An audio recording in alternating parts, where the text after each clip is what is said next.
चलिए देखिए, आज हम बात करेंगे कि मतलब ट्रांसलेशन को कैसे बनाना है। कोई भी नॉर्मल सा ट्रांसलेशन होगा उसको बनाना कैसे है। देखिए, तो ट्रांसलेशन को बनाने के लिए आप लोगों को हम पहले ही पढ़ा चुके हैं, ठीक है, कि सर किसी भी सेंटेंस को जनरली बनाने का तरीका होता है कि उसको सबसे पहले क्या चाहिए सर, सब्जेक्ट चाहिए, उसके बाद क्या चाहिए सर, वर्ब चाहिए, और तीसरा जो बात चाहिए वो चाहिए क्या सर, ऑब्जेक्ट। ठीक है, क्या समझे, समझ गए बात।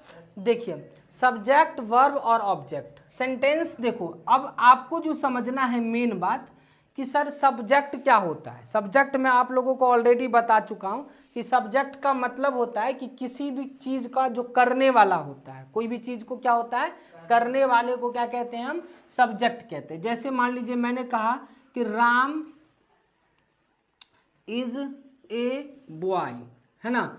तो एक बात ध्यान रखिएगा कि इस सेंटेंस का ये तो सब्जेक्ट है, लेकिन सब्जेक्ट ये जरूरी कभी नहीं करता कि हर बार सब्जेक्ट कोई काम को ही करेगा, हर बार सब्जेक्ट कोई काम को ही करेगा। ठीक है, तो देखो सब्जेक्ट को करने के लिए ये वाला जो राम है, राम इज अ बॉय, ये सब्जेक्ट है, और ये इसका क्या हुआ सर, वर्ब हो गया। सर ये क्या हुआ सर, इसकी अगर हम बात करें तो सर ये कोई ऑब्जेक्ट नहीं होगा।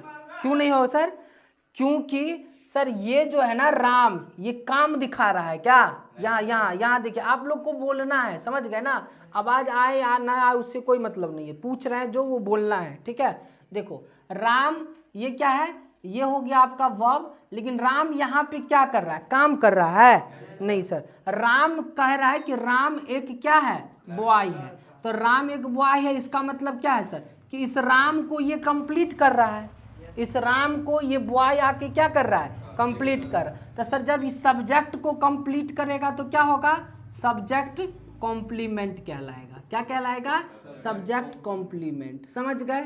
चलिए सर, तो ये हमारा सेंटेंस सीधा हो गया। सेंटेंस क्या हो गई, सीधा।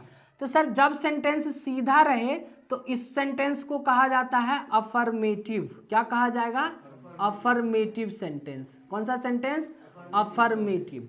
सर कौन सा सेंटेंस, सेंटेंस अगर सीधा रहे तो सर क्या होगा उसको, अफर्मेटिव। सर तो अफर्मेटिव सेंटेंस बनाने का तरीका क्या होता है सर, तो सबसे पहले तो आप सब्जेक्ट रख लो। क्या रख लो सर, सब्जेक्ट रख लो। उसके बाद सर अगर मान लीजिए हम हेल्पिंग वर्ब की तरह देखें तो सर हमको कभी कभी वर्ब की ज़रूरत पड़ेगी। किसकी, सब्जेक्ट के बाद वर्ब की ज़रूरत पड़ेगी। किसकी ज़रूरत पड़ेगी, वर्ब की। और उसके बाद हमको नाउन या फिर एडजेक्टिव की ज़रूरत पड़ेगी, नाउन या फिर एडजेक्टिव की ज़रूरत पड़ेगी। ठीक है, एडजेक्टिव, समझ रहे बात, नाउन या फिर एडजेक्टिव। सर ये जो इस तरीके के सेंटेंस होते हैं जिसमें नाउन और एडजेक्टिव जनरली आते हैं, है ना, इसको हम सिंपल सेंटेंस कहते हैं। कौन सा सेंटेंस कहते हैं, सिंपल सेंटेंस, है ना। कौन सा सेंटेंस, सिंपल सेंटेंस। याद रहेगी बात, जब सब्जेक्ट रहे, वर्ब रहे, और उसके बाद क्या रहे, नाउन या एडजेक्टिव रहे।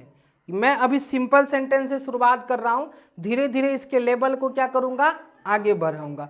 तो आज सिर्फ सिंपल सेंटेंस के जिस ट्रांसलेशन बनेंगे उसका पॉजिटिव, निगेटिव, इंट्रोगेटिव कैसे कैसे बनता है वही मैं सिखाऊंगा। ठीक है, तो जैसे मैंने कहा कि सब्जेक्ट के तौर पे मैंने एक एग्जाम्पल लिख दिया कि हिंदी से इंग्लिश करना है, हिंदी से क्या करना है, इंग्लिश। ठीक है, जैसे मैंने कहा कि राम बहादुर है। राम क्या है सर, बहादुर है, राम बहादुर है ना। तो सर राम बहादुर है, तो राम क्या हो गया सर, सब्जेक्ट। तो राम सर क्या है, सर बहादुर है। तो सर राम के साथ राम सिंगुलर, राम क्या है, तो वर्ब भी क्या होगा सर, सिंगुलर। इसी वजह से यहाँ पे क्या लगेगा, इज। तो राम इज। अब दिमाग में ये आएगा सर कि राम इज ए ब्रेव लिखे कि राम इज ब्रेव लिखे, है ना। दोनों दिमाग में क्लियर आता है, क्योंकि हम कभी कभी, क्योंकि यहाँ पर तो हमने ए बॉय लिखा ना, तो सर यहाँ पे ए ब्रेव लिखे कि सीधा ब्रेव लिखे। तो इस कॉन्सेप्ट को पहले समझ लेते हैं। देखो ए या एन, ए या एन तब आता है किसी भी चीज के पहले जब आगे क्या हो सर, नाउन हो। आगे क्या हो सर, नाउन हो। ठीक है, एक लिखा रहे या ना लिखा रहे, अगर उस सेंटेंस में नाउन है, क्या है सर, उस सेंटेंस में नाउन है, और वो नाउन कौन सा है सर? अब ये नाउन का होना जरूरी है सर सिंगुलर काउंटेबल नाउन। कौन सा नाउन? सिंगुलर काउंटेबल नाउन होना चाहिए। कौन सा नाउन होना चाहिए?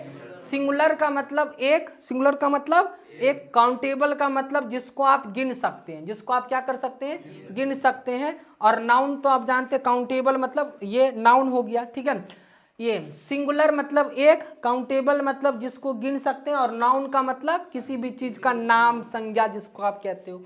तो देखो सर ये जो बहादुर है ये नाउन है। अब ये मेरे जानना है सर, बहादुर राम क्या है? क्या है से इसे मतलब नहीं है सर। राम जो है, जैसे मैंने कहा सर कि वह भिखारी है। वह क्या है? भिखारी है। तो सर हम कहेंगे कि ही is beggar, he is beggar. Sir भिखारी जो है ना, वो उसकी क्वालिटी हो गई, वो उसका नाउन नहीं हुआ, वो उसकी क्या हो गई? क्वालिटी हो गई। कि सर कैसा है सर? तो सर भिखारी जैसा लगता है। कैसा लगता है सर? भिखारी जैसा लगता है। तो सर भिखारी जैसा लगता है मतलब कि वो भिखारी के रूप का है, मतलब उसकी क्वालिटी है भिखारी जैसी। तो जब भी क्वालिटी की बात करता है तो वो कभी भी नाउन नहीं होगा। सर ये क्या का आंसर जरूर दे रहा है, लेकिन ये नाउन नहीं है सर, ये है क्या? एडजेक्टिव है। क्या है सर? एडजेक्टिव है। और जब भी एडजेक्टिव आएगा तो सर आपको ए और एन की जरूरत पड़ेगी क्या? नहीं। अभी मैंने बताया सर नाउन के लिए ए और एन की जरूरत पड़ती है। किसके लिए जरूरत पड़ती है? जस्ट इसी तरीके से ये जो बहादुर है, बहादुर किसी इंसान की क्वालिटी होती है। क्या होती है? बहादुर किसी इंसान की क्या होती है? क्वालिटी। जो डरपोक भी होता है ना, वो इंसान की क्वालिटी होती है कि वो डरपोक है, वो बहादुर है, वो गरीब है, वो अमीर है। समझ रहे हैं ना बात? तो ये सब चीज क्या हुआ? उसकी क्वालिटी। और क्वालिटी के लिए कभी भी हम ए और एन का यूज नहीं करते, क्योंकि क्वालिटी हमेशा एडजेक्टिव होता है, और एडजेक्टिव के लिए ए और एन नहीं आता है। एडजेक्टिव के लिए कभी ए और एन नहीं आता है। इसी वजह से राम इज ब्रेव लिखेंगे। क्या लिखेंगे? Ram is brave. समझ में आया बात? तो यहाँ मैंने लिखा Ram is brave, he is beggar. समझ गए? एक और सेंटेंस जैसे मैंने लिख दिया, मान लीजिए ये समझ गए। पहले थोड़ा वो लाइए इसको समझने। फिर मैंने कहा तुम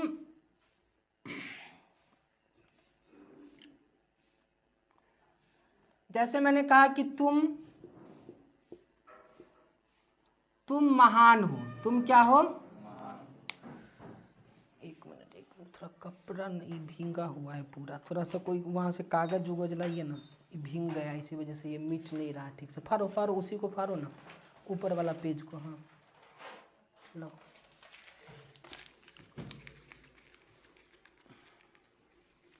चलो देखो, जैसे मैंने कहा कि तुम एक है ना डॉक्टर हो। तुम एक डॉक्टर हो। सर तुम एक डॉक्टर हो लिखे या फिर तुम डॉक्टर हो लिखे, है ना? सर यहाँ पर से अगर मैंने एक हटा भी दिया, तभी भी जब हम ट्रांसलेशन बनाएंगे तो सर क्या करेंगे?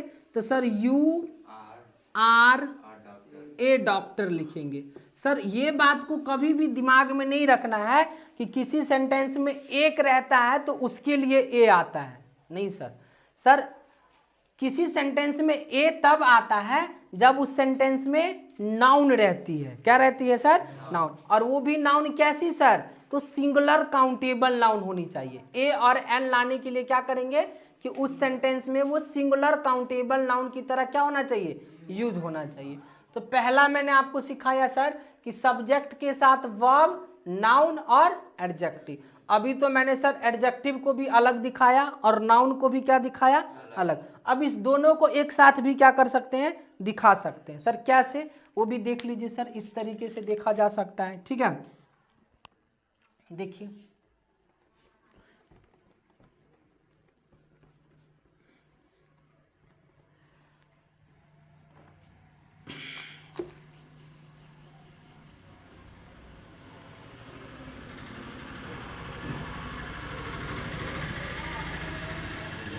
सर, जैसे मैंने कहा तुम एक बहादुर व्यक्ति हो, बहादुर व्यक्ति हो, है ना, तुम एक बहादुर व्यक्ति हो। अभी तक मैंने क्या लिखा था, तुम एक बहादुर हो या तुम बहादुर हो। यहाँ पे एक नहीं लगेगा, एक नहीं लग सकता, क्योंकि जब भी बहादुर हो तो मतलब आप एक जनरली नाउने के लिए आता है, अगर सेंटेंस में आइबो करता है तो, ठीक है। तो देखो यहाँ पे क्या लिखोगे sir, you are a brave, क्या लिखोगे sir, you are a brave man, क्या लिखोगे, you are a brave man, समझ गए।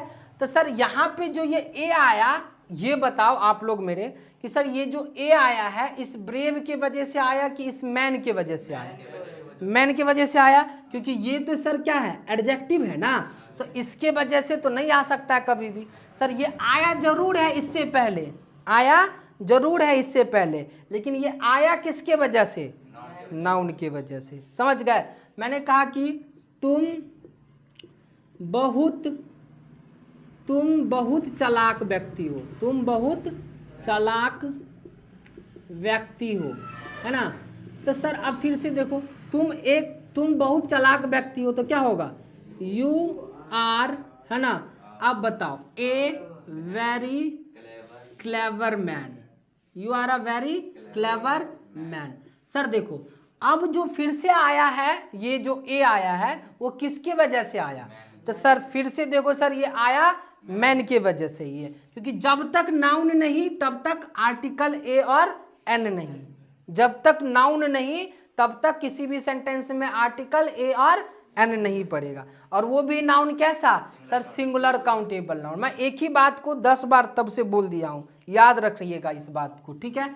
सर ये अपने आप में एडवर्ब हो गया, ये इस सर एडजेक्टिव हो गया, और ये सर हो गया आपका नाउन। तो सीक्वेंस देखिए सर, सीक्वेंस क्या सिखा रहा है सर, सीक्वेंस पहला तो मैंने आपको सिखाया था सर, पहला सेंटेंस को थोड़ा सा मैं लिख देता हूँ कि तुम बहादुर हो, तुम क्या हो, बहादुर हो सर। तो you are brave, you are brave कहा था ना मैंने सर। तो सर जब यहाँ पे नाउन नहीं तो आर्टिकल नहीं, जब नाउन नहीं तो आर्टिकल नहीं। सर देखो यहाँ पे नाउन आ गया, नाउन क्या हो गया, आ गया, तो इसी वजह से यहाँ पे ए लग, ये आया इस साउंड के वजह से ए है, इस साउंड के वजह से ए है, लेकिन ये काम किसके लिए किया, मैंने। फिर यहाँ पे भी जो ए आया है ना, इस वी के साउंड के वजह से आ गया, किस साउंड की वजह से आ गया, लेकिन काम किसके लिए किया, मैन के लिए, समझ में आया, ठीक है। तो अब आज आप लोगों को सीखना क्या है सर, कि किसी भी सेंटेंस को अगर हमको प्रेजेंट में बनाना है और सिंपल सेंटेंस के रूप में बनाना है, तो सर बस इस स्ट्रक्चर को याद रखना है। कौन से स्ट्रक्चर को सर, अभी जो मैंने आपके सामने लिखा था, फिर से मैं एक बार लिख देता हूँ अच्छे से, ठीक है, और इसी से रिलेटेड कुछ आप लोगों को सेंटेंस भी दे देता हूँ सर। तो आपको जो चाहिए मेन वो बात क्या है, वो थोड़ा सा बात कर लेते हैं। सिंपल सेंटेंस के लिए आज के लिए जो काम है आप लोगों का सर, सब्जेक्ट लिखना है, क्या लिखना है, सब्जेक्ट, उसके बाद वर्ब, उसके बाद नाउन या फिर एडजेक्टिव। कभी कभी नाउन अकेला आएगा, कभी कभी एडजेक्टिव भी अकेला आ सकता है, कभी कभी दोनों एक साथ आ सकता है, दोनों एक साथ आ सकता है। सर अब आपको दिक्कत होगा कि सर यहाँ जो वर्ब मैं यूज करूँगा सिंपल सेंटेंस के लिए, वो कौन सा वर्ब यूज करूँगा, सिंपल सेंटेंस बनाना है ना मेरे सर। तो सिंपल सेंटेंस के लिए अभी मैं सिर्फ प्रेजेंट की बात कर रहा हूँ, किसकी बात कर रहा हूँ, प्रेजेंट। इस पार्ट में सिर्फ प्रेजेंट की बात होगी। तो सर प्रेजेंट के लिए आपको इस वर्ब के जगह पे या तो इज रखोगे, या तो आर रखोगे, या तो एम रखोगे। बस इस तीन ही वर्ब का आज के क्लास में आप लोगों को क्या करना है, यूज सीखना है। क्या सीखना है, यूज। सर तो इज आर एम इसी के साथ लगाना है। जैसे मैंने कहा कि तुम चालाक हो, क्या बोलोगे बताओ, तुम चालाक हो, ट्रांसलेशन क्या होगा, you are clever, you are clever. मैं बेईमान हूँ, अब बोल के सिखाओ, मैं बेईमान हूँ, क्या होगा, I am dishonest, I am dishonest. अच्छा, रवि चोर है, क्या होगा, रवि इज थीफ। मोहन मेरा भाई है, Mohan is my brother, Mohan is my brother. अच्छा, तुम मेरी बहन हो, यू आर माई सिस्टर। मेरी बहन एक सिंगर है, मतलब गायिका है। A singer, my sister is a singer. अच्छा, मेरा भाई डॉक्टर है। My brother is a doctor. Very good. तुम एक बहुत अच्छे कलाकार हो। You are a very good artist. You are a very good artist. समझ गए? आर्टिस्ट कलाकार को कहते हैं, ठीक है। कलाकार मतलब वैसे लोग जो बहुत सारे काम कर सकते हैं, ठीक है। अच्छा, तो ये आप समझ गए। अब ये हो गया हमारा सर कौन सा सेंटेंस, जब इस सीधे हम बना रहे हैं तो सीधा मतलब उसको हम कहेंगे अफर्मेटिव। क्या कहेंगे सर? अफर्मेटिव कहेंगे, ठीक है। तो अफर्मेटिव। अब इसी का मान लीजिए मेरे क्या बनाना है सर? निगेटिव बनाना है। क्या बनाना है सर? निगेटिव। तो सर इसी के साथ कुछ नहीं करिए सर, जो लिखा है ना आपके साथ सब्जेक्ट, निगेटिव के लिए सब्जेक्ट लगा दीजिए, वर्ब लगा दीजिए। क्या लगा दीजिए? वर्ब। और इसी वर्ब के बाद नॉट लगा दीजिए। इसी वर्ब के बाद क्या लगा दीजिए? नॉट। और आगे फिर से नाउन या फिर एडजेक्टिव को रख दीजिए। नाउन या फिर क्या रख दीजिए? एडजेक्टिव को रख दीजिए। देखो बेसिक से मैं ट्रांसलेशन बनाना आप लोगों को सिखा रहा हूँ, ठीक है। इसी का लेवल मैं बढ़ाता चला जाऊंगा, ठीक है। देखो तो यहाँ पे क्या लिखिएगा? सब्जेक्ट, वर्ब, उसके बाद नॉट, फिर नाउन या फिर एडजेक्टिव। तो सर मैं इसी का जैसे मैं कह रहा हूँ कि तुम चालाक नहीं हो, तुम चालाक नहीं हो, तो क्या कहोगे सर? तो you are not clever. Sir not यहाँ पे भी एक ही जरूरत नहीं पड़ेगी। क्यों नहीं पड़ेगी? क्योंकि आगे नाउन नहीं है। सर मैंने कहा कि आप एक अच्छे शिक्षक नहीं हैं। आप एक अच्छे शिक्षक नहीं हैं, ठीक है। अच्छे शिक्षक नहीं है मैंने बोला। तो सर क्या बनाओगे? बना के दिखाओ। यू आर नॉट पहले, यू आर नॉट। अब यहाँ पे जब भी नाउन आ जाए तो बीच में क्या लगा दीजिएगा? ए लगा देना। और साउंड के अकॉर्डिंग अगर एन की जरूरत पड़ेगी तो एन लगा देना। क्या लगा देना? एन। तो you are not a good teacher. Sir अब थोड़ा मुंह से बोल के दिखाओ। रवि चोर नहीं है, बोलो। Not a thief, not a thief. अच्छा, मैं महान नहीं हूँ। Great, I am not great. अच्छा, तुम जो है तुम क्या कहते हैं? तुम चोर नहीं हो, तुम चोर नहीं, तुम चोर नहीं हो। You are not a thief, you are not a thief. अच्छा, आगे बोला मैंने कि मेरी बहन, ठीक है, मेरी बहन डॉक्टर नहीं है। Not a doctor, not a doctor, not a, not a या नॉट ए, जो भी आपको बोलना है, नॉट ए डॉक्टर, ठीक है। अच्छा, मैंने कहा क्या, जैसे कि वह मेरा नहीं है। अच्छा, थोड़ा सा इसको हटा दीजिए, ये अलग वाला सेंस आ गया, पजेसिव केस वाला आ गया, तो इसको मैं दूसरे दिन बताऊंगा। अच्छा, ये मैंने कहा कि यह बैग मेरा नहीं है, बोलो। दिस बैग, क्योंकि बैग है ना, तो बैग तो कोई वस्तु हो गई ना, तो वस्तु के लिए आप क्या लगाइएगा? This that. ऐसे में बोला कि यह बैग मेरा नहीं है, तो दिस डैट का इस्तेमाल कब करते हैं? जब हम इशारा में कहेंगे कि यह है और इशारा में कहेंगे कि वह है ना। तो दिस और डैट का इस्तेमाल हमेशा संकेत के लिए किया जाता है। किसके लिए किया जाता है? संकेत के लिए। अगर नजदीक में है तो यह है और दूर में है तो वह है। समझ रहे ना बात? तो आप लोगों को बस आज दो तरीका मैंने सिखाया, पॉजिटिव और निगेटिव। सर इंट्रोगेटिव का भी मैं कल बताऊंगा। थोड़ा देर पहले ग्रामर पढ़ाऊंगा और उसके बाद फिर ट्रांसलेशन को भी कराऊंगा, ठीक है। तो आज सिर्फ पॉजिटिव और निगेटिव, और आप लोगों को इससे रिलेटेड जो भी ट्रांसलेशन होगा उसको आप लोगों को क्या करना है? बनाना है, जो मैं अभी आप लोगों को लिखवा देता हूँ, ठीक है। ध्यान रखिएगा, ठीक है।